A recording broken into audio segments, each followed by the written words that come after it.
আমরা স্পষ্ট হয়ে বলছি, ভারতের ইলিশ পাঠানো চেষ্টাও আপনারা করবেন না।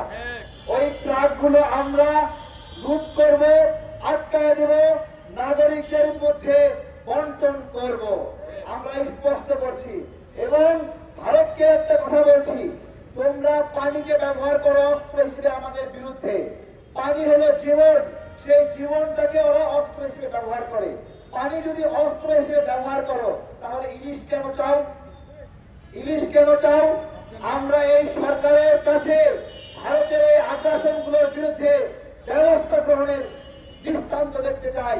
এবং আমরা এমনি এমনি বসে থাকবো না, প্রতিদিন এইভাবে চ্যালেঞ্জ করবো। এখানে যখন আপনারা ভারতের আগ্রাসনের পক্ষে কথা বলবেন, তখনই আমরা চ্যালেঞ্জ করব।